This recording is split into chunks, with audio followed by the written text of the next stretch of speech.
কালকের আয়োজন আর পেট পুজোর পর আজ একটু হালকা হালকা রান্না করেছি। নমস্কার, আমি বৈশাখী।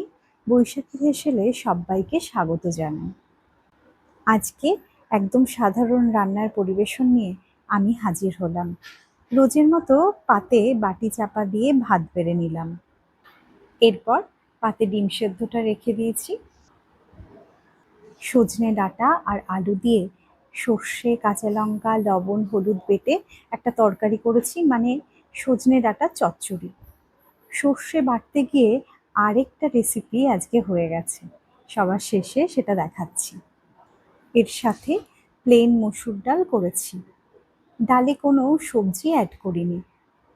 পটল আলু দিয়ে বাটা মাছের পাতলা ঝোল করলাম। নামানোর আগে ধনেপাতা আর সামান্য জিরে গুঁড়ো দিয়েছি, তাতে সেন্টটা অপূর্ব হয়েছে। কালকের আমের চাটনিটা ছিল, তাই পাতে সেটাও জায়গা করে নিয়েছে। আর বললাম না, আজকে আরেকটা রেসিপি করেছি, সেটা হলো কাঁচা আম সর্ষে বাটা। হয়েছে কি, সজনে ডাঁটায় সর্ষে বাটা দেবো বলে শিলে সর্ষে বাটতে গিয়ে এত সুন্দর সর্ষের গন্ধ বেরিয়েছিল যে কি বলবো। আর চোখের সামনে কাঁচা আম ছিল, ব্যাস মনে হলো সর্ষে বাটার সাথে কাঁচা আম বাটি।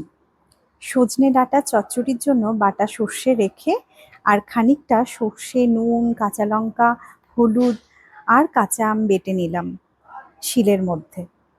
কি যে অপূর্ব গন্ধ বেরিয়েছিল কি বলবো। সবকিছু বেটে শেষে দিলাম কাঁচা সর্ষের তেল, যেন অমৃত খেলাম।